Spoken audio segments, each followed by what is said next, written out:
Blue Apron is offering our listeners $30 off your first delivery. When it comes to dinner, let Blue Apron take care of the planning and the shopping while you do the cooking and the eating. You'll enjoy delicious meals, like quick bucatini with broccoli and cheese, and Italian-style shrimp and sweet peppers, on your table in 30 minutes or less.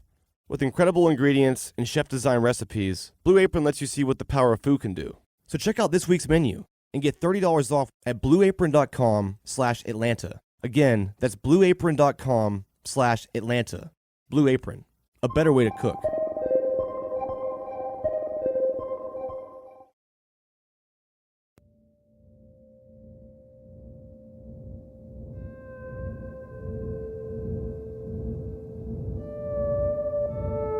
You may start the conversation now. What in the world? Hello, stranger. I'm finally out the hole and everything. I'm doing great. They let me out yesterday. You know, it was the craziest thing, man, boy. How the incident happened, boy, gonna be a separate podcast itself, but you would never believe. Maybe it's a good thing it went down because a lot of roadblocks got out of the way and a lot of roads got open, Payne. Wayne was out of the hole, and my daily calls with him were now back in full swing. Yeah, they let me out yesterday. And the Institute, you know, they were aware of the publicity and all. They said, yeah, it's going good and all that, you know. Yeah, they were telling me they had been following it all, and they explained it. And I sat down with the warden and all three of them, and I explained the whole project, what we did. He said, I'll tell you what, Wayne. He said, because I explained to him, I said, you know, I'm not out trying to talk to no me. I said, we're trying to do stuff together. He said, I don't blame you. He said, well, the people you need to get in here and see, like T.I., like Payne, he said, you get with me and the lawyer, and I'll make it happen. They put me back in the same dorm, back here with everything. They did a complete reset. It had been a month since I last talked to Wayne, and before I could ask him any more questions, it was strictly business. He first set up a conference call with Dwayne and I. Hey, what's up, man? Hey, what's up, man? Hold on 1 second. Wayne is on the other line. Yeah, I've got Dwayne here in Payne, and I want to reiterate the same thing with Dwayne on the line when we said to make sure that everybody's on the exact same page. Nobody speaks for Wayne but Wayne. But I've delegated Jimmy to handle all the contacts regarding the attorneys and the legal affairs on that. So Payne understands, but I said for anything regarding the release of documents and news, anything about the case needs to come through Dwayne because Dwayne is the most knowledgeable on this case. And like I explained to Payne, you're the only person in Jimmy that can actually walk with him through these neighborhoods, introduce him to the people he's going to really need to see because they're not going to talk with him otherwise, to beat the bushes and all. See, anything regarding my legal case, the way where I'm delegating the things, Payne, regarding the legal case and contacts, you go through Jimmy on all of that. He'll make that happen. And anything regarding the documents or whatever, we have to go through Dwayne. And see, these are the two people I trust to do that. The podcast was airing now, and it seemed like it was making Wayne a little antsy. Next, he set up a conference call with his friend Jimmy. You're going to have to get with Jimmy. He's going to have to take you to meet all of these different people and all that. This takes money and gas. You understand what I'm saying right there? Dwayne is going to do the same thing where you're going to meet suspects. You're going to meet people who are eyewitnesses to these things, but they have to take you into hoods that you can't go. Not being funny, Payne, but being a young white boy, there are places you can't go by yourself with this. They're going to have to see your eyes and ears to go. Are you understanding what I'm saying? You have 1 minute left. They're my eyes and ears to get it right. They'll be able to tell you, no, it didn't happen this way. Yes, it did happen that way. No matter what any of them say, unless you hear that from me. They could give you input and all, but basically the ball stops with me, Payne. That's what I'm trying to say.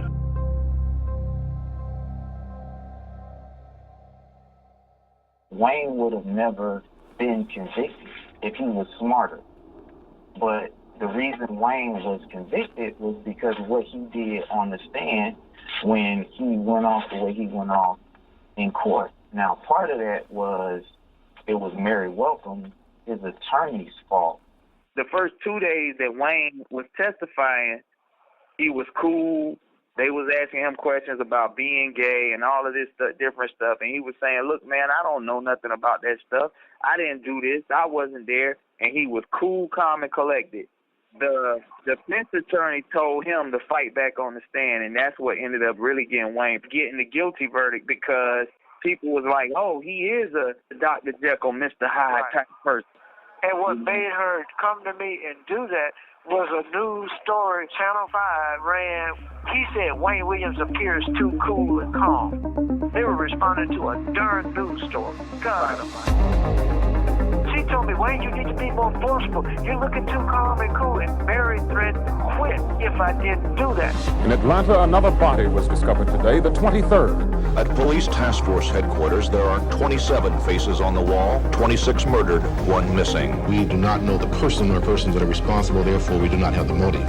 From Tenderfoot TV and How Stuff Works in Atlanta. Like 11 other recent victims in Atlanta, Rogers apparently was asphyxiated.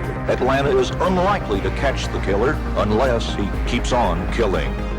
This is Atlanta Monster.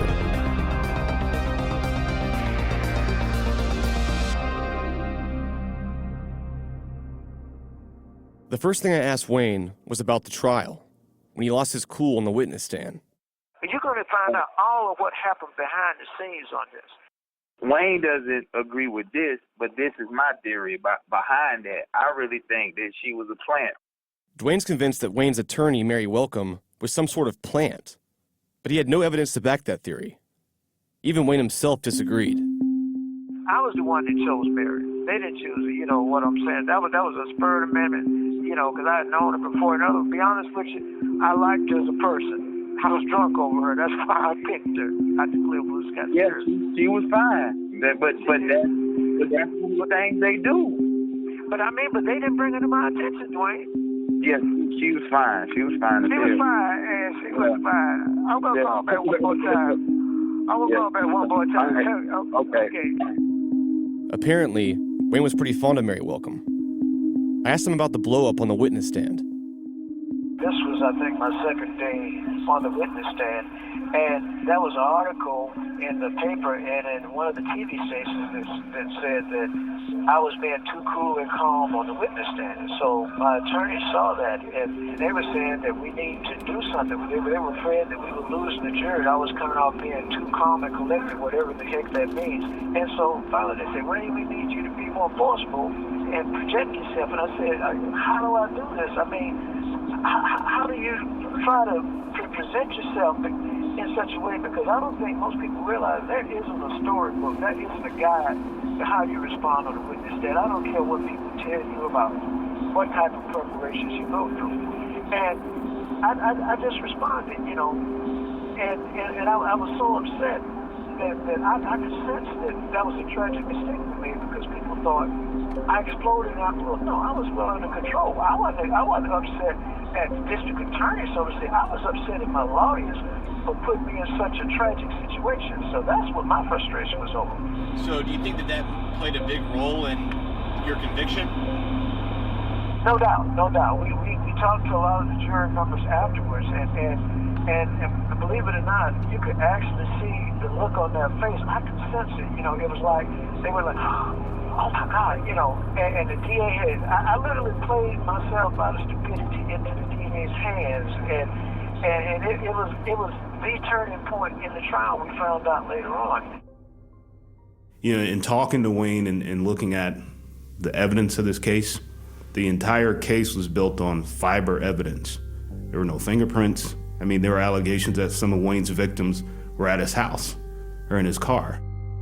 You mean not one fingerprint was found in Wayne's house? He was that methodical that he cleaned all of these fingerprints? No neighbors ever said, hey, we saw these little boys going into Wayne's house.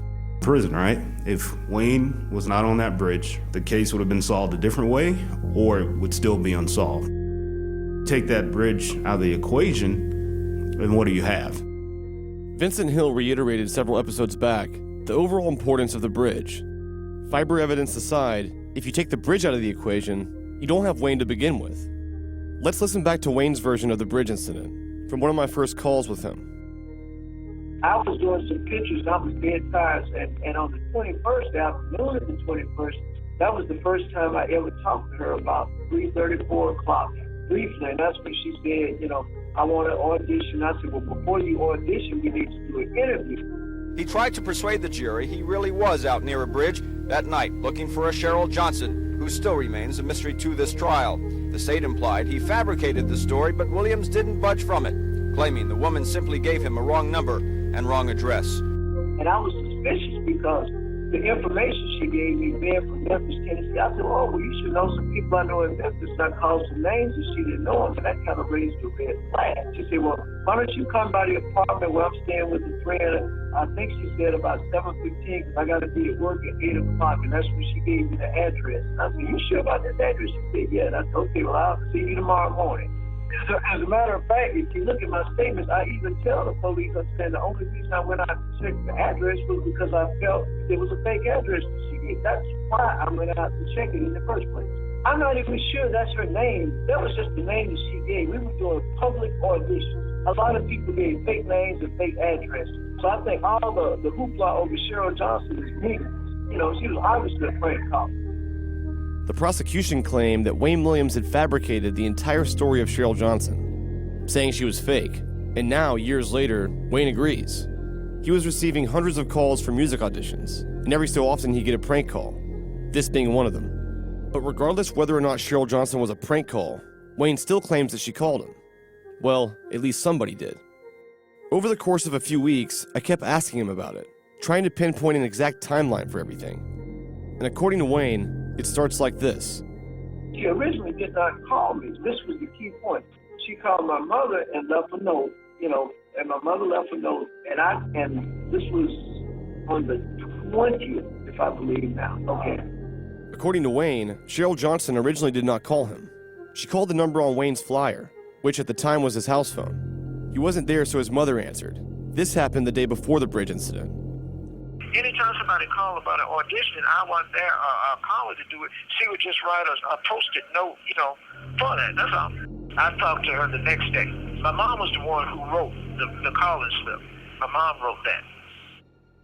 So Wayne's mom took the call from Cheryl Johnson the day before the bridge incident and wrote down her information on a slip of paper to give to Wayne. But what exactly did Wayne's mom write on the piece of paper? She just wrote a note, the callback number, that's it. So your mom wrote down her number, and then where'd you get the address from for her? It was on the note. On the note his mom left him was Cheryl Johnson's name, phone number, and her address. But Wayne did not make contact with her until the next day, around 4 p.m., on the same night of the bridge incident. According to Wayne, he didn't call her. She called his house phone again, but this time he was there to answer it.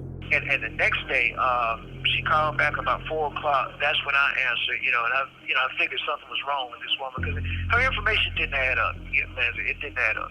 This is where things start to get a little confusing, so I'll do my best to break it down. Wayne says the next day, he didn't call Cheryl Johnson back, but she called his house phone again, even though Wayne had the information to call her back himself. With so much emphasis on the note from his mom, it seemed odd for him to point out, so I asked him about it again just for clarity. No, she called me, Payne. Okay. I answered the phone. I don't know what number she called from. I did not call her back. That's what I'm saying. I talked to her the afternoon, or who this woman claimed she was on the afternoon of the 21st, about 4 o'clock. We talked for about maybe 5 minutes. And when she mentioned the address, that's when, she was talking about, I got to be at work. I said, well, we need to do not an audition like that, but an interview. I said, well, Kim, we got to do an interview before your audition. That's when she was talking about she got to go back to Memphis. And that's when I started questioning her on Memphis. I said, well, you ought to know so-and-so. She didn't know anybody. I mentioned the names in Memphis, so my radar went up at that point. Because I knew quite a few people in the music business in Memphis, and she didn't know any of them. Strange. So that was the only time I talked to this woman who claimed to be Cheryl Johnson. He talked to her around 4 p.m. that day for about 5 minutes, and he claimed he was already a little suspicious of her. But he agreed to meet her the next morning at her apartment anyway. And he said that phone call was the first and last time he ever talked to Cheryl Johnson. So your mom got the call from Cheryl Johnson, and then she wrote down the number and the address? Right, the callback information, right. Okay, so did you have that note with you when you went driving out that night? Right.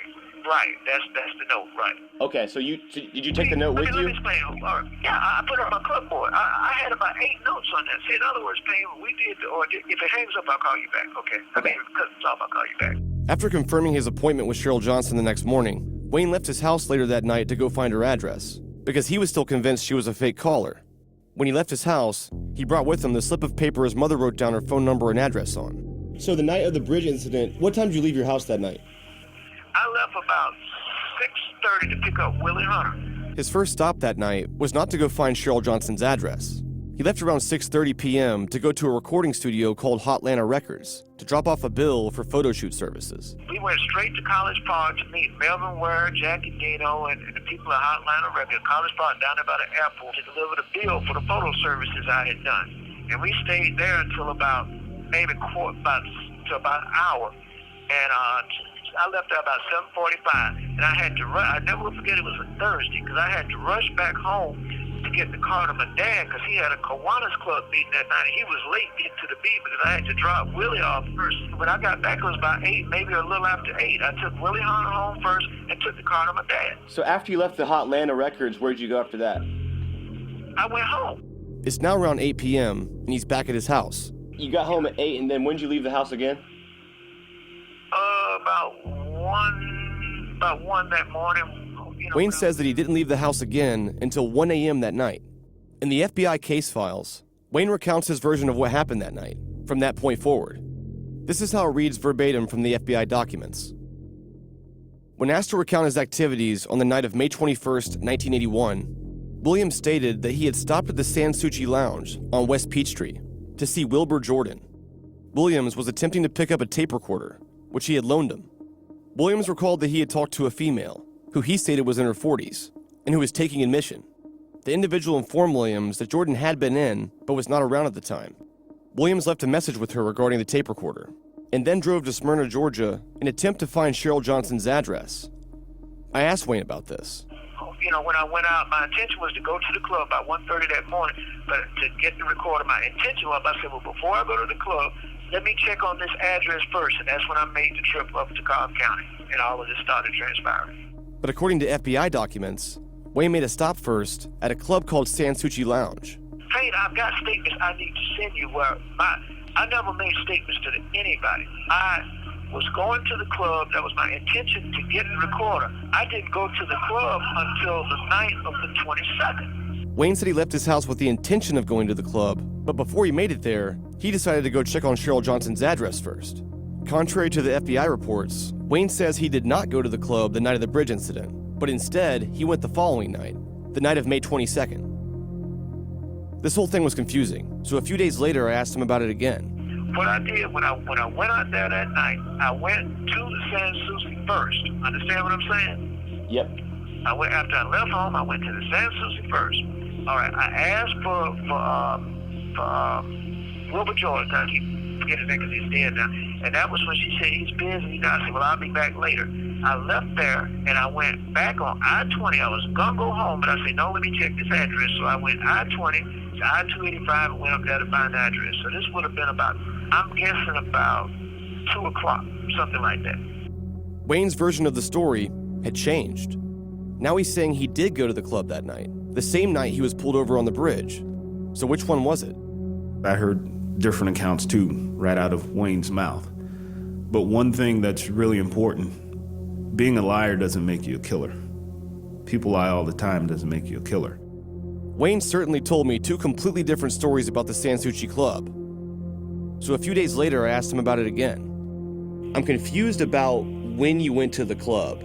One time you told me that you went to the club before the bridge, and then one time you told me that you went the next day. Okay, let me correct that. Okay, so we'll understand. Okay, what all the confusion over the club is that I went to the club first before the bridge incident. I went to the club looking for the manager, who was a friend of mine. As a matter of fact, he was a co-producer with my music company. I did not go to see him, but yet the FBI in the statements tried to turn it around and claim that I went to the club and saw Gino Jordan. I never said that. I never saw Gino that night. What I did was the next night after the bridge incident, which would have been the night of the 22nd, I went to the club and saw Gino Jordan. I was going there to pick up a tape recorder. And so I did see him the next night. Another thing Wayne had pointed out to me in our very first conversation about the bridge was something about his handwriting and the phone number for Cheryl Johnson. You may remember this. And the only confusion in the statements was over the thing on the telephone number in Cheryl Johnson. The number was at 9347766. You'll see when you get my writing. I'm going to send you some samples of it. It was 4347766. My 4s and my 9s look alike because I closed the loop at the top of them. So the 4s and 9s were mixed up because his handwriting looked the same on the note. No. y'all hear me, Payne? The number I wrote was 4347766, okay? They, in looking at my notes in the car in my right, thought it was a 9. Are you understanding what I'm saying? My 9s and my 4s, look, I can't tell the difference. They assumed my writing was 934, and that incorrect information lasted to this day. So, right, that's where the confusion came in on it. So and that's why the note was so important, because the note would have shown it was 434, not 934. But Wayne had told me earlier that his mother wrote the note, the same note he brought with him in the car. So your mom got the call from Cheryl Johnson, and then she wrote down the number and the address? Right, the callback information, right. Okay, so did you have that note with you when you went driving out that night? Right. That's the note, right. Okay, so did you take the note with you? Let me explain. Yeah, I put it on my clipboard. I had about 8 notes on this. So how was that possible? Wayne's theory about his handwriting would only make sense if he had written the note himself. But he didn't. He said his mom did, unless there was a second note. I had an appointment book with me at the time. And to be honest with you, I can't remember if I actually had the note from Cheryl Johnson with me that night or a notation on my appointment book. I'm pretty sure it was a notation on my appointment book that I showed the FBI agent. On the note that the FBI agents got, that was my mom's handwriting. Before Wayne was stopped on the bridge, he claimed he had pulled over into a liquor store parking lot and used a payphone in an attempt to call Cheryl Johnson. So you called the number, and what happened when you called the number? Well, when I called the number that I called on there, the first time I got this number not in service, so I dialed it, and I dialed another number, and then I think it was 967, so I can't remember what. I tried 3 or 4 numbers, and finally I called one number, and it looked like I woke somebody up, and I said, well, may I speak to Cheryl? She ain't here, and hung up the damn phone like that. Not to say that was the right number. The person said she ain't here, just slammed the phone down. So I woke somebody up, and I didn't try no more after that. This story does match the FBI reports, but I was still confused about the handwriting story and the mix-up on the phone numbers. So I asked him about it again. And so the FBI tried to call the number, right, and then said it didn't work, or what? No, Payne. They tried to call 934. I dialed 434. Are you understanding what I'm saying? Yeah, so they called the wrong number. Right, they tried it. Yeah, I never called a 934 on it. That's them. I don't know what, the number I called was 434-7766, and I got like a doo-doo-doo number not in service or something. I can't remember now. But I tried, because it wasn't but about a minute, and I tried a couple of more combinations and all, and finally I got one when somebody answered. I said, hello, man, speak to her. She ain't here, and slammed the phone down like that, So the number that you had, the one that they got wrong, do you think the number that you had was her correct number? I don't think any of it was correct, Payne. That's the point I'm making. I think she was a bogus call from the beginning. That's my point. I think the Cheryl Johnson was just some story he made up really quick, 2 in the morning. Wayne could have said 100 different things besides Cheryl Johnson, which police never found a Cheryl Johnson with that phone number, which didn't exist. Whatever Wayne was doing that night, I don't know. Wayne possibly could be hiding something, or maybe Wayne did kill Nathaniel Cater, and maybe that's why he and Jimmy are the only 2 murders he was convicted of. But simply changing his story, it doesn't prove anything as far as, why not years later Wayne say, yeah, I lied, here's what I was really doing. But at the same time, you could argue and say, why not years later? Because let's be honest, I don't think Wayne will ever get out of prison. Why not years later say, yeah, I'm going to confess to everything, and here's how I did it. Wayne's entire existence is built on this. If he confesses, then, that's a wrap. Wayne Williams will just diminish. If Wayne confessed, Wayne was probably up to no good that night, but I don't think it involved Nathaniel Cater.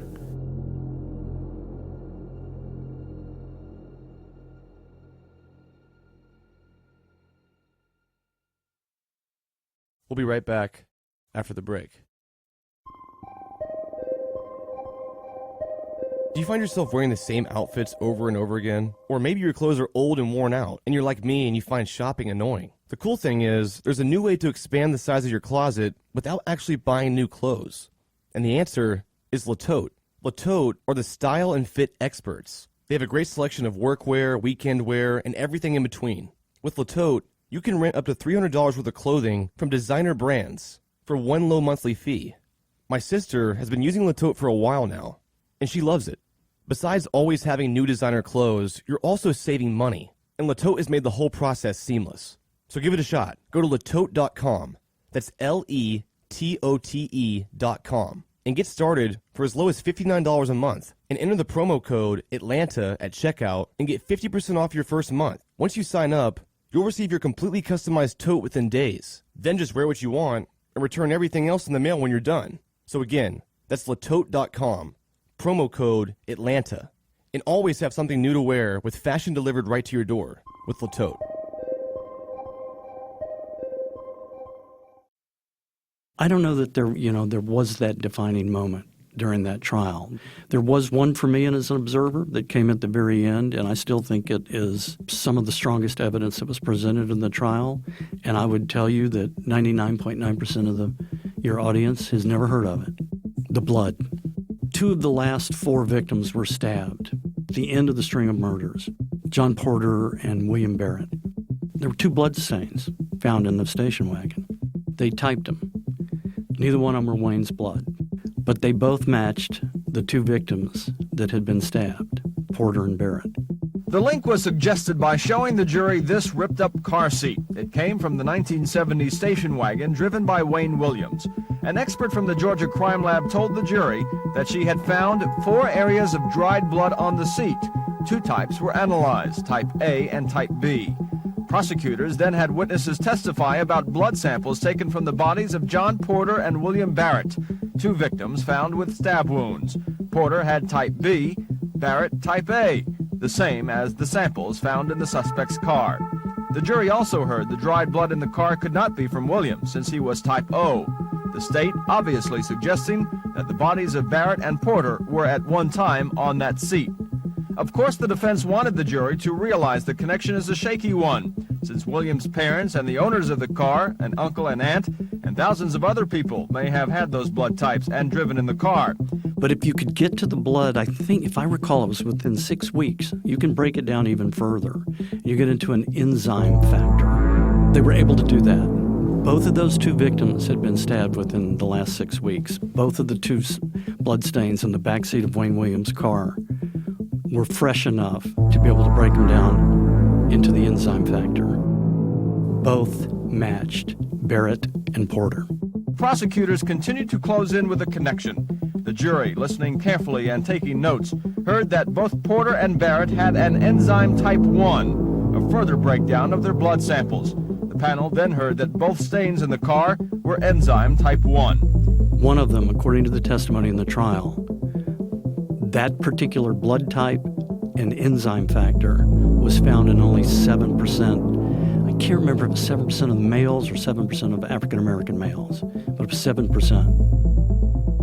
The other one was found in only 24%. Talking percentages, the witnesses said only 7 out of every 100 people would have Porter's type B enzyme type 1, and that 24 out of every 100 people would have Barrett's type A enzyme type 1.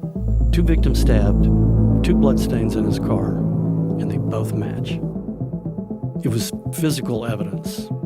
That's not really circumstantial evidence, that's physical evidence.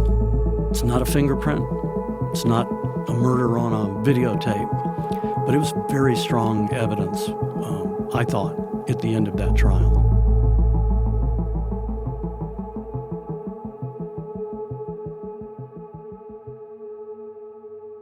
Throughout my investigation, the case of Clifford Jones kept popping up. Jones's case stands out in particular because many people feel there's another viable suspect for the murder, aside from Wayne Williams. I first found Dwayne Hendricks from a YouTube video of Clifford Jones's brother, Emmanuel. And your brother's name was? Clifford Jones. It was one early morning, August the 20th, 1980. People had kidnapped my brother, a man named Jamie Brooks, Horace Hopgood, Freddie Cosby. These guys held my brother captive in a laundromat right on the corner of Hollywood Road. Hours later, he was found near a dumpster behind the mall, strangled, wrapped in plastic. His brother was inside being beaten and raped all day before they actually killed him and disposed of his body. An alleged eyewitness described the strangling of Jones and identified the strangler, not Wayne Williams, but a man named Jamie Brooks. He knew that Wayne Williams didn't kill his brother. He knew that. And despite all that evidence, the task force blamed Clifford Jones' murder not on Jamie Brooks, but on Wayne Williams. The investigators reviewing the case file on Clifford Jones released to Channel 2 News under court order a file containing statements from 5 eyewitnesses who point to a suspect other than Wayne Williams as the killer of Jones. Jones's case also stood out to fiber analyst Larry Peterson. To Peterson, Jones's case was one of the only puzzles he couldn't put together. Clifford Jones' case became, I think, important in my mind. One, because it was the first one I went to, and it was the one that seemed to be the cement the need to form a task force. At this crime scene, one of the things I did was examine the body, look around the body. You know, are there tire prints? Are there shoe prints? Is there anything, from a crime scene standpoint? And literally there was nothing but the body itself. But one of the things I had noticed and collected was over 20 beige carpet fibers, loose in his hair, on his skin, on his clothes, and I collected them at the crime scene. That was one of the fiber types that I'm convinced is important because they were so loose and so many, they had to be tied to how his body got there. Whatever sample came in, that was one of the ones I would always go. It was the green carpet, there were some other things, but in his case, I always looked for those beige carpet fibers on any sample submitted for a comparison. And actually, through the trial, they never matched anything. So that was always kind of a mystery fiber as to, well, then where did they come from? That had bugged me through post-trial. It always had bugged me. The thing that I wanted to know most was I wanted to know everything about what the evidence meant. So, a year after trial, to satisfy his own professional and scientific curiosity, Larry investigated further. He couldn't reconcile these missing pieces. So they had put these records into evidence that they had these 3 different Ford Fairmonts, 1980 Ford Fairmonts, the family was using as rentals. This was news to me. It turns out between 79 and 81, the Williams family was in possession of at least 6 cars, at one time or another, 3 being rental cars. I was at Fulton County about a year after the trial, and I went by the appeal attorney's office and talked to Joe Drolet, and I said, is there any way, if the defense put those rental agreements into evidence, is it possible I could get copies? So he supplied me with copies of the rental agreements, which include VIN numbers and descriptions of the automobiles. So I took that and I ran it through our crime information center, through the vehicle registration, and came up with the fact that those had been sold as used cars. And I had GBI agents go to those locations, collect trunk liner and floorboard fibers from those 3 rental cars. In the meantime, I looked at the time sequences of when the rental agreements were and what victims disappeared in those time sequences. Clifford Jones fell into the same time sequence. So when that fiber sample came in from the trunk liner and from the floorboard, the first thing I found was that there were beige carpet fibers in the floorboard of the 1980 rental car that matched the Clifford Jones fibers. Wow. You know, I had a stronger case after the trial than I even did during the trial. What he found during his investigation was the beige carpet fibers, the ones he could never match before trial, the ones that linked Clifford Jones to a car in Wayne Williams' possession. One of those things where everything built on everything else that came after it. Nothing ever eliminated him. Nothing ever eliminated Wayne. Everything we would come to kept him in the ballpark. Lewis Slayton said at the beginning of the trial, it's a puzzle, and we're going to put all the pieces together. And as you watch that puzzle being filled in, they kind of answered every question for the jury. So it's a case to me that its strength was in the totality of all of it. Does he have any defense lawyers? Does anybody He had a good one for a while, Jack Martin. Jack's a good attorney. I think if Jack saw something here or didn't see something here, that's why he's not involved anymore. I think everybody's lost interest in Wayne. They realize that he's the right guy, you know. So I don't see much happening on the Wayne Williams front. The bridge made it, the fibers made it, the blood made it, the eyewitnesses made it. It was everything. And they told you what Wayne's life was and how it fit into all this, of his taking these cars and driving for hundreds and hundreds of miles, driving in the late night, early morning hours, picking up young boys, going to be a music producer, never really producing anything. They gave the jury a picture of who this guy was. The story of Wayne Williams is one story. Because he was charged and convicted with the murder of adults. That's one story. But the other story, the children, the girls, the boys who were murdered, who were dumped. How do you introduce evidence from another crime that the defendant's not charged with? Georgia law allows you to bring in what they call a similar transaction. It was a two-part test. You had to prove to a judge that there was some evidence linking the defendant to the crime, and there was some evidence that the crime would show a pattern, a scheme, and a bent of mind of that defendant. Oh my God, this is what Louis Slayton's going to do with Wayne Williams. And we're going to have the child murder trial. It's not going to be Jimmy Ray Payne and Nathaniel Cater. I would say that whatever law Louis Slayton used at that time period, it was probably the most expedient thing to do. If there were enough similarities, then just dump it all on one. And that's not criticizing Mr. Slayton. It's just saying it appeared at that time to be the best thing to do. It gave the public, and again, it answered a question in the jury's mind. What about the kids? And they gave, I believe, Atlanta the child murder trial. As I said before, the guy was anonymous, no one's seen him, no eyewitnesses, and it's amazing we convicted him without any eyewitnesses. Not a single person came forward. And the witnesses that we had were very shaky at best. They thought they saw this, they thought they saw that. I was not involved in the trial. But again, it was all hairs and fibers. And today it would be a very interesting case. Now, a quick break. Every business needs great people and a better way to find them. Something better than just posting your job online and praying for the right person to see it. ZipRecruiter knew there was a smarter way, so they built a platform that finds the right job candidates for you. ZipRecruiter learns what you're looking for, identifies people with the right experience, and invites them to apply for your job. They revolutionized the whole process. In fact, 80% of employers who post a job on ZipRecruiter get a quality candidate through the site in just one day. The right candidates are out there, and ZipRecruiter is how you find them. And right now, Atlanta Monster listeners can try ZipRecruiter for free. That's right, free. Just go to ZipRecruiter.com/Atlanta. That's ZipRecruiter.com/Atlanta. ZipRecruiter.com/Atlanta. ZipRecruiter, the smartest way to hire.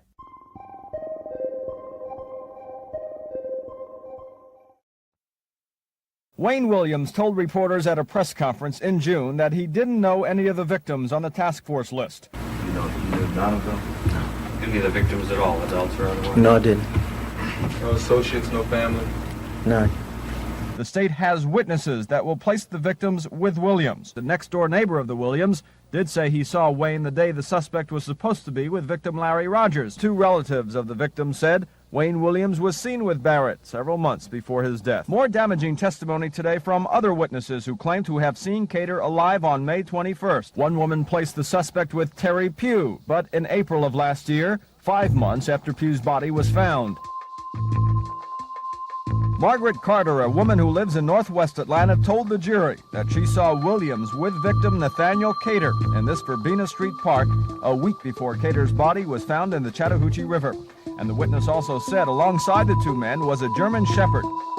But the person who stood out as the most credible witness was this woman, Nellie Trammell, who placed Wayne Williams in a car with Larry Rogers, saying the slightly retarded man was slumped over in the passenger seat. A week later, Rogers' body is found near Simpson Road. A lot of the witnesses, indeed, were unreliable. People got to remember, when this case came to trial, that was a $500,000 cash reward out for information leading to the arrest and conviction of anyone associated with the Atlanta killings. And it's obvious by the testimony that several of these witnesses were motivated when they thought that they would be able to collect reward money for their testimony. Ken Lawson worked in the task force headquarters answering phones and writing reports. But Lawson was amazed to see Nellie Trammell as a witness, telling the jury the elderly woman was almost a regular at task force headquarters who would sit there for hours knitting. Every time a body was found, she'd call about it. It got to the point, he said, that recruits would try and pass Nellie's calls off to each other. And some of the witnesses were just plain wrong. Like one guy was an 89-year-old guy who could not see. An elderly man who may have been discredited by the defense because of poor eyesight testified he saw Williams with Payne last April. Identified me with, I believe it was Jimmy Ray Payne on Bankhead Highway from a distance of a quarter mile away, and he couldn't even identify me in the courtroom. So, it was laughable. Another witness came into the courtroom and admitted just before testifying he had just smoked weed. Another witness, nicknamed Cool Breeze, putting Williams with Larry Rogers, was an admitted drug user and in fact told the jury he had smoked marijuana before testifying. His credibility was strained. And he wasn't able to pick me out on the witness stand, so he pulls out a piece of paper out of his pocket and said, yeah, but I seen this guy in the newspaper. It was ridiculous. It was ridiculous. On the other hand, you did have some witnesses, Payne, who were just plain wrong in their association. One of those witnesses, Ken Heisman, thought that he saw Joseph Bell at a recording studio that we had on January the 3rd. Kent Heinzman, a 24-year-old songwriter, says he spent most of January 3rd with Williams in this Buckhead recording studio. And there with Williams was a teenager by the name of Joseph Jojo Bell. I remember Jojo because he came in and he sang for a few, he sang a few tunes, and he had a very good voice. And I was asking Wayne what was he going to do with him. Wayne said he was going to sign the guy to a contract immediately. And at the same time, you had another state witness testifying that she saw me with Luke Jeter on that same day as the recording studio session was held. A middle-aged white woman, Ruth Warren, told the jury she also saw Williams with Jeter the day the 13-year-old boy disappeared. He provided an alibi for me because we were at a recording studio in Buckhead, miles away from where Luke Jeter disappeared. So you had state witnesses conflicted with each other. But the witness could not remember under cross-examination when she told police about the sighting.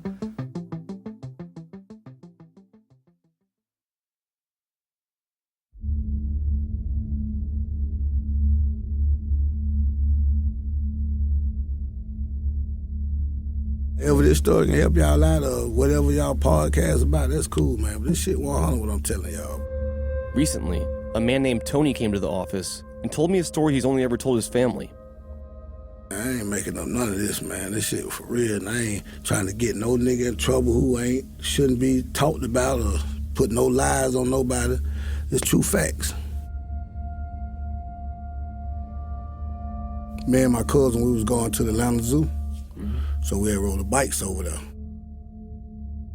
We snuck in the zoo, matter of fact, you know what I'm saying? Went to one of the back gates where it turned one way or the other, we slid through. So we had chained our bikes up outside. When we came back out to do, the bikes were gone. We were basically right there just puzzling, more like how we're gonna get back home. I was living then in the project that was called Greater Homes. So I was walking back across the park, going back to Greater Homes, and out of the blue, this guy came off the top of the hill. He was like, hey, what's going on? How y'all doing? You okay? I was like, yeah, we fine. Say somebody stole my bicycle, you know what I'm saying? We was over at the zoo, and now we got to walk back home. So he was like, well, you need a ride? I was like, nah, we good. We can walk, you know what I'm saying? He was like, well, my daddy owned this church, is the pastor of this church over here. It was like in a little housing area, you know what I'm saying? So I remember that church because I had been over there. So I was like, yeah, I've been to that church before, you know what I'm saying? So he was like, yeah, my dad is the pastor. He said, he'll take y'all home. Y'all ain't got to walk all the way back to Greater Home, you know what I'm saying? I was like, well, cool then. So we was following him back to the church, thinking his daddy gonna give us a ride. Instead of him taking us straight across the street to the church, well, he took us to the street and took us up a pathway in the back of the houses that were along the street that led to the church. That's when things started to feel a little weird. Why are you taking us this way? I kind of felt kind of fishy about why he took us through this pathway. So by the time we got back on the opening where the church sat off the street, there's a car parked back there. So he was more like, well, y'all gonna get in the car. I'm finna go get my dad. My daddy gonna take y'all. You know what I'm saying? I was like, no, we just gonna wait till your daddy come. You know what I'm saying? The man got antsy and aggressive, and Tony knew something wasn't right. He had to get out of there. So I was like, anyway, I gotta pee. You know what I'm saying? So I pissed on the side of the car. So my cousin Bobo was like standing by the car beside me. And he was telling my cousin, well, you just going to get in, you know what I'm saying? So he was like, nah, we ain't going to get in, just go get your dad, you know what I'm saying? So he started looking around. When he stepped back to the car again, he had opened the car door up. That's when he got aggressive. His whole demeanor changed. His whole thing was get us in this car. It turned from my dad finna take y'all home to y'all get y'all motherfucking dad in this goddamn car. He had grabbed us in the back of a church where nobody else was around. He tried to throw us in the car. For him to try and get two at a time was a task. So when we tried to break loose and we started hitting on him, and he couldn't let one get away and keep one. So he had to reach at two people in two different directions. That's how we broke away. He lost grip on one, lost grip on the other. We split it up. And so I ran one way and my cousin ran back the way we came. And I look back and I'm running, I don't see nobody behind me, so I'm thinking he probably got my cousin. So I'm running up the street crying, get way up there, you know what I'm saying? Then all of a sudden my cousin come out, he pop up. I said, how the hell you get away? He said, shit, I just kept running, he didn't come behind me. So I went back to the house, and I was telling my mom, I was like, God just tried to throw us in the car, tried to kidnap us. So I took him where the car was parked, I took him where he took us to, and the car was gone, you know what I'm saying? So the only description I had then was that he kind of favored my brother. 5'6", 5'7", you know what I'm saying? With glasses. Tony told his mother that the dangerous man that tried to abduct him looked kind of like his own brother, a black man with bushy hair and glasses. At first, the man was nameless, but then Tony saw the news. And a year or so went by. My mom and them were looking at it on the news, and I was like, that's the same guy who tried to grab us, Mom. The guy who did it, I remember his face clearly. Everything came together. When I saw his face, I knew that was him. Wayne Williams. And so she was like, you sure? I said, that's him. I never forget that guy. I said, you remember I told you he looked just like Redden? I said, now don't he look like Redden? She was like, yeah, he do favor Redden a little bit. Like, that's him. I never forget his face. Because we fought with him. And it ain't no mistaking in no identity. You know, I can picture that whole day clearly. And I looked this man in his face, you know what I'm saying? This man tried to duck me, and I know he tried to duck us, you know what I'm saying? It wasn't like he was playing. Or he got real serious, you know what I'm saying? He tried to put us in this car. In hindsight, Tony realized the man's gestures were actually a manipulative and calculated charm, a way to lure prey without suspicion. If I would have been by myself, he probably would have killed me. He might have took our bikes. He might have saw us come there and took our bicycles. So he knew that we was gonna have to walk back. He could have killed me. People believe different type of ways, you know what I'm saying? But I know for a fact what he tried to do to me. And I know how cunning and conniving he is. It ain't never him to trick somebody in the car with him. To Tony, it all made sense. All the stories about Wayne Williams. He says he saw it firsthand. He wasn't coming at you like a monster. He was coming at you like a friend. You know? To get your trust, to get you in that car. You know what I'm saying? That's why he did what he did for so long, because he ain't make no scene doing what he was doing. It was so normal how he'll get you in that car when nobody recognized it. I seen how he tried to do us. You probably wouldn't have been talking to me today. Real talk. So I'm saying, I'm telling the real. I ain't benefiting nothing from this. You know what I'm saying? My family know about this. I don't talk about this to nobody. He ain't come at you like no beast to get your attention.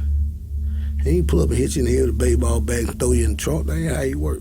No, they was already from a low-income family, probably ain't had too much food in the house. You know what I'm saying? Anything can persuade him. A candy bar, ice cream. Man ain't got no remorse. The man don't care. You You know what I'm saying? He ain't sitting back in prison really crying he's innocent. He ain't really fighting that hard to let folks know he need to be out of prison. He just doing his time. Because they know he killed them other children. They just can't prove it. He did that, man. He's a monster. I know he a monster. Killed a lot of babies. You know what I'm saying? Shit's sad, man.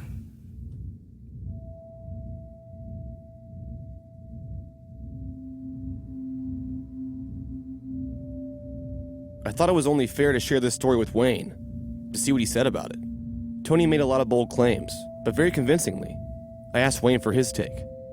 He came into my office a few days ago, and he told me that he thinks that you tried to abduct him and his cousin at the back of a church. The back of a what? Back of a church. He said that the man said his dad was a pastor at the church. That's ridiculous. You know, that's one thing throughout this trial. You've got people who come forth with these stories after the fact, and you got to remember, after my picture was flashed all over the news on June the 4th, you had all types of people coming forth saying, I know this guy. Now, my point is, where were these people before? Where were these people when these incidents happened, you know, at the time? They couldn't identify anybody. Now, I'm not saying that somebody may not have tried to abduct these people at all, but what I'm saying is that there's enough scientific evidence we know today to prove that witness testimony can be tainted and influenced by publicity after the fact. And that's no doubt what happened in this case and with a lot of these witnesses. Is that story true? Absolutely not. You know, that's ridiculous right there. You know, I don't even know these people. And here we are years later. You know, I hear stories like that. You know, again, we've heard it all through the years. But my point is, if it were true, these people would have come out a long time ago. One thing I developed over the years from this thing, man, I've developed a tough skin. I've heard everything. I've heard even the jokes and everything. You know, I've heard it all. But that doesn't faze my resolve to get the truth out. You know, because the fact is that, you know, I'm innocent of what happened in Atlanta, Georgia, and that's the main focus that I've got to have right now.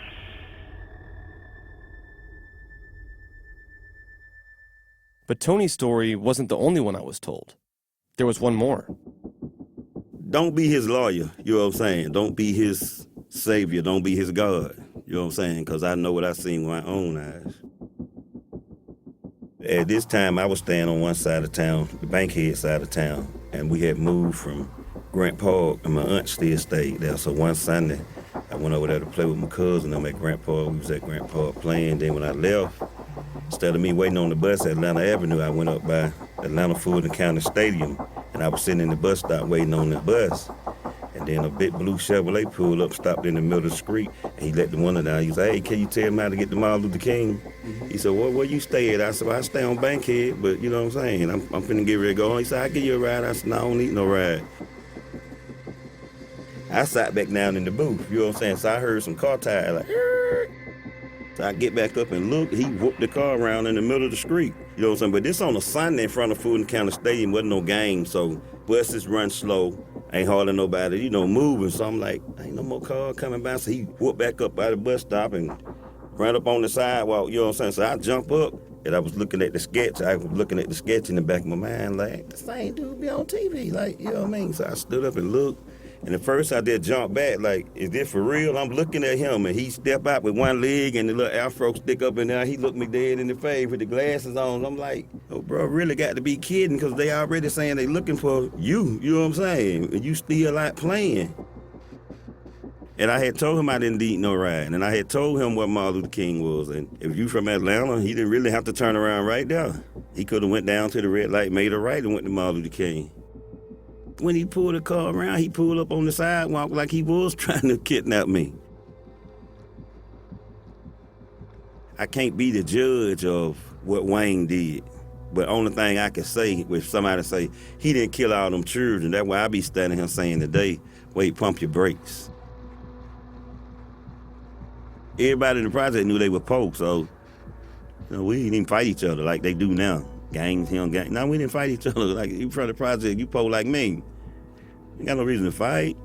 But if we hear something about Wayne, your mama gonna call my mama. My next door neighbor said Wayne Williams just trying to get her son. That was the conversation back then. Yeah, they were saying Wayne Williams. They wasn't saying no man in the blue car. Wayne Williams. They were calling him by their name. So it's real to me. You ain't offer me no money. You ain't offer me nothing. I'm just telling you what happened for real. You know what I'm saying? We was already as kids preparing for if he came or when he came. You know what I mean? Guys started buying little pocket knives and stuff, like get a piece of glass and wrap it up in a napkin, put it in your pocket. Like, you ever got in trouble or somebody pulled up on you and try to get you, that was your weapon.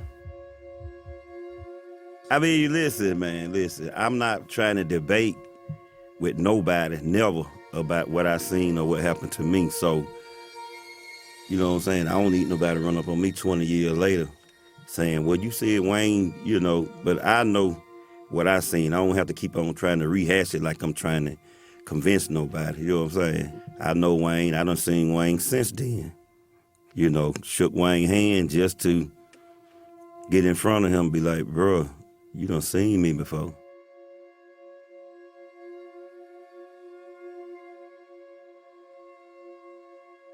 At 89, I was a young, little young rich dude that done caught my first dope case, went down the road and man, they put some dope on me, you know what I'm saying? They said, dude up in the law library will help you out. When I went up there and seen who it was, it kind of, I was like, nah, I can't let him work on my case, you know what I'm saying? Like, that was just me.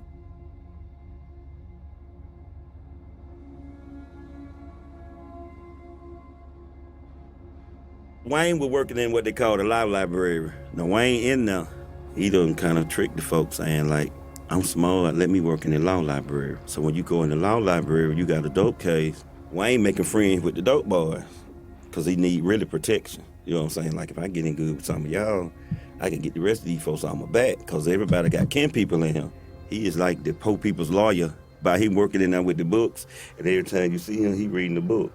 But you had guys in there who didn't have lawyer money, so I was like, I'm smart, you know what I'm saying? I was finna go to college, so I started working on my own case. So I'm sitting there, Wayne, just like y'all sitting there, another inmate, Wayne, you know what I'm saying? Like, he ain't killed nobody in my family or got people saying he didn't do it, you know what I'm saying? So when he see you and say, what you in here for, little bro?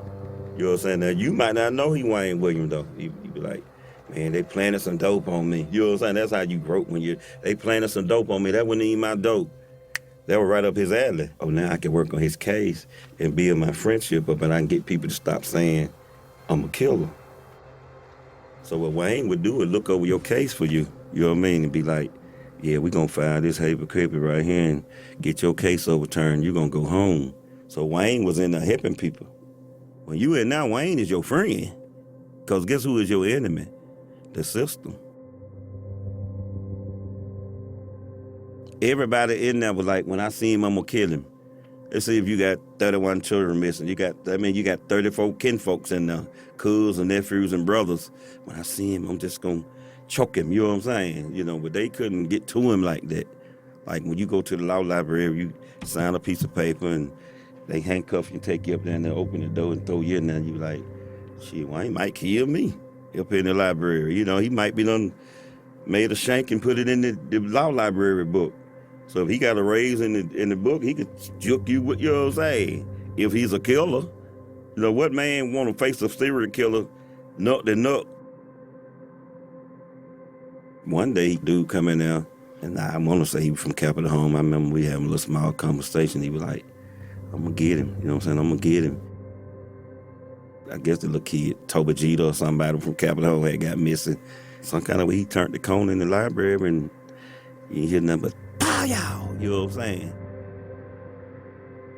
When I looked around, Wayne was picking the glasses up out the ground. I had tears coming out his eyes and I just said what I said. It just was something on his mind. He wanted to get off, like, he wanted to file for Wayne.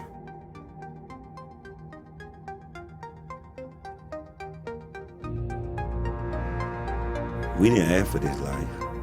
Before the food stamps and the welfare and the WIC and the government cheese and the pound of milk, like, it was some day we had an apartment, you know what I'm saying, and the lights was on, but there wasn't no furniture in there, there wasn't no food in there. Like, where we gonna get it from? One part of history I don't know. Somebody got to tell me who started first hating. It had to be one or two people. It couldn't have been Jesus, was it? But somebody had to start hating. Hatred and racism. They never taught us that in school. Until a bunch of us get together and start knocking at the door and have our own Million Man March of blacks and whites. Not no riots and protests. I don't want you to go to jail for me. Like, if we don't come together as one, and like I said, we can have these conversations every week, and if we feel like it'll make a difference. But this the Wayne Williams show, you know what I'm saying? But we need another show, you know what I mean? And we want to break these race relations.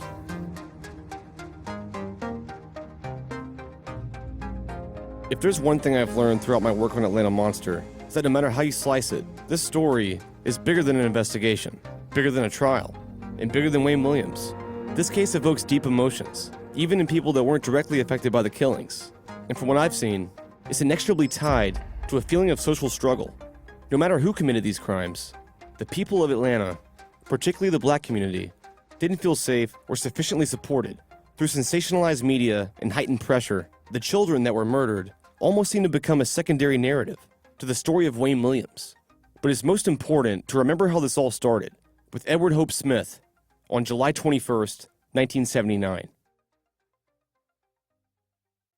I think podcasts such as what you're doing, Payne, are one of the best ways to attack this misinformation and try to get people to open their eyes and see, wait a minute, it's time to wake up and seek some truth.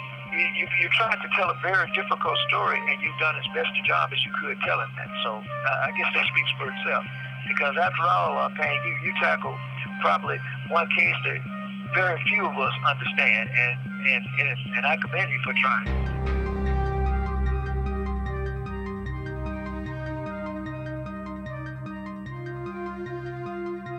Who is the Atlanta Monster? We don't know. We really don't know. And I think that it's clear at this point there was never any single Atlanta monster. I think that your monster is probably a group of some of these white supremacists who were involved in some of these killings. I think your monster is probably people involved in some of these sex and drug rings that no doubt killed some of these victims. And I think your Atlanta monster may well be the streets of Atlanta in the cases in which the victims were victims of street crime. So I think instead of Atlanta Monster, you probably need to relabel it Atlanta Monsters and put a plural on the end of it. Wayne, did you murder anybody? No, I have not killed anybody in my life.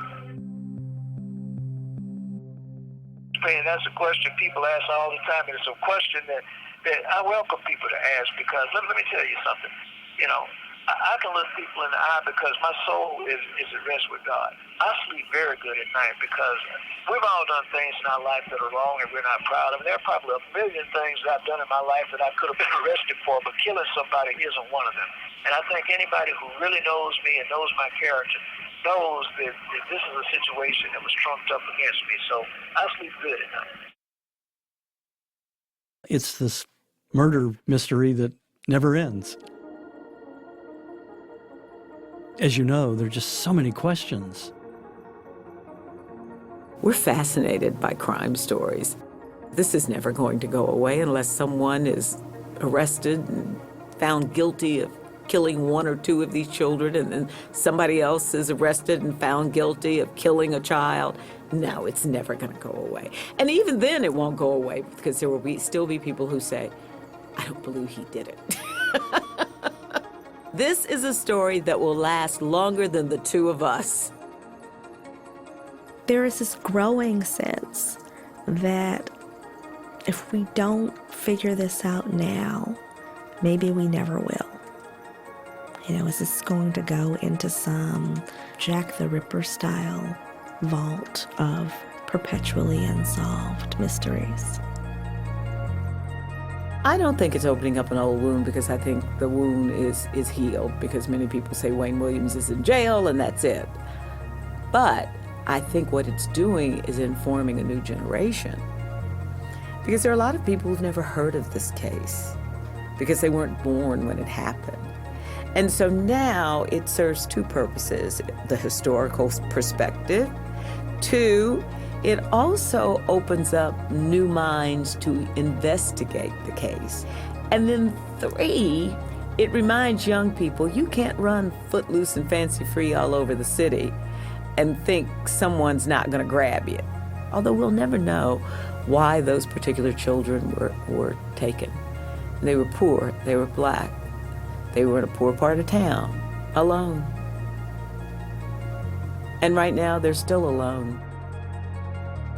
They are alone in that no one seems to bother about saying, I really want to know who killed Luby Jeter. I really want to know what happened. Who's been holding something inside for all these years? For many of these children, the way that they were characterized suggested to people, there's no reason for you to cry for yourself because they don't have to mean anything for you. And you don't have to cry for them and what they lost either, because that wasn't going to amount to anything much. And that, to me, is not only tragic and upsetting, it is simply untrue. It's not true for anybody. It felt heavy. That's how it felt. It felt sad. And it felt like there was a very terrible person, indeed a monster, who was just devouring black men. This is former Atlanta Mayor Kasim Reed. His term in office just ended this year. I was mayor for 2,920 days. He remembers the child murders firsthand, as a young boy growing up in Atlanta. There needs to be an equality to the importance of life. To the extent that you have real equality of the importance of life, you would have had more attention faster if it were a white child. Any child that's harmed, we ought to have the same level of intensity and passion and focus from day one. There should not be a lag time for alarm. It needs to be that a kid got killed, and we're going to find who killed the kid, and we're going to bring that person to justice. And it needs to be a unified feeling that that is the case. It should not be community by community. And to the extent that we do that, we are a better city. We have to maintain that important ethic that our children are hands off to anybody, and that anybody who attempts to harm our children will suffer extraordinary, dynamic, and extreme consequences with unified support. That's what I hope that the lesson will be.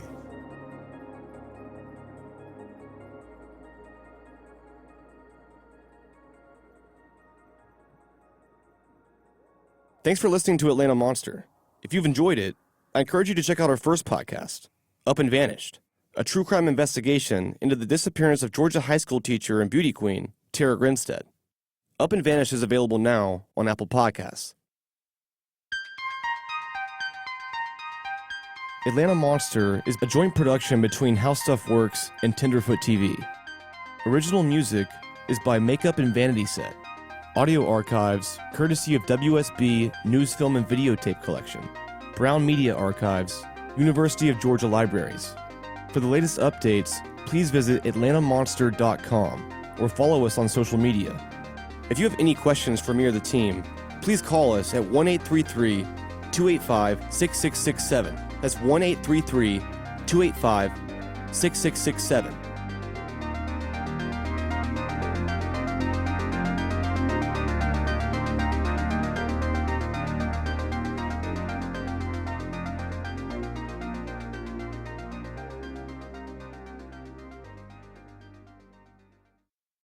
Hello, my name is David W. Collins, and I have a new podcast on the How Stuff Works network called The Soundtrack Show. As someone who's worked in entertainment in sound, music, and voiceover for almost 20 years, I'm thrilled to bring my knowledge to your favorite movies, TV shows, video games, and live theater. Please join me on The Soundtrack Show at soundtrackpodcast.com and follow us on Twitter at SoundtrackHSW or Facebook and Instagram at SoundtrackShowHSW. Thank you.